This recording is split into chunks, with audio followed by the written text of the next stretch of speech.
Total War Warhammer 2 is the second game in the trilogy, and it's building off the successes of Total War Warhammer 1. We look at the whole new area of landmass to the west, and we explore the races therein, so High Elves, Lizard Men and Dark Elves.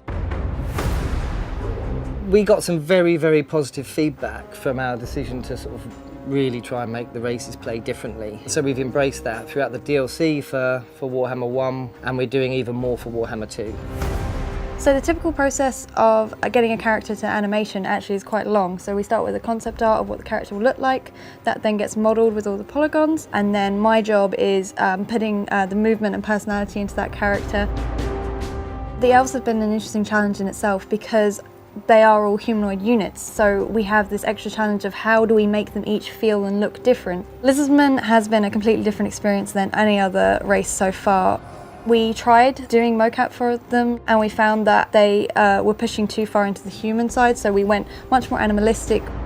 The Lizardmen have these incredible glittering scaled armies of reptiles which start right down with your basic unit, which is the skink. And then you have the Saurus, who are much more powerful, sort of 8 feet of hulking reptilian muscle. And then you have more specialised units, so you have things like the pterodons, which are sort of flying units. You have carnosaurs, which are essentially T-Rexes that are occasionally tamed by the Lizardmen for battle, and stegodons, which act as mounts, and bastillodons as well, which are often outfitted with an array of sort of magical artillery.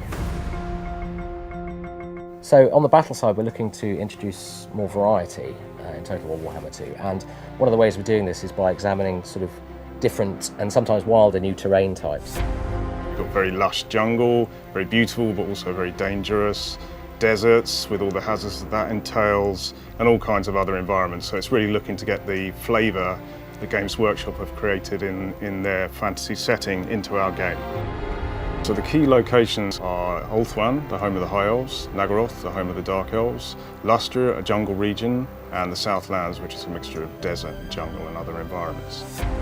Bringing a fantasy location to life is pretty challenging. There's not much concept out for the landscapes, so we have to read through all the lore books and decipher all the text and make something awesomely crazy with it afterwards. For the Lizardmen, we have these big, heavy stone structures, but parts of them are floating by magic. For the Dark Elves, one of the key elements are the Black Spine Mountains, and they're surrounded by a large expanse of hardened lava, probably the most diverse area of the map that we've ever had. So the Great Vortex, which hovers above Ulthuan, is absolutely integral to the storyline of Warhammer 2.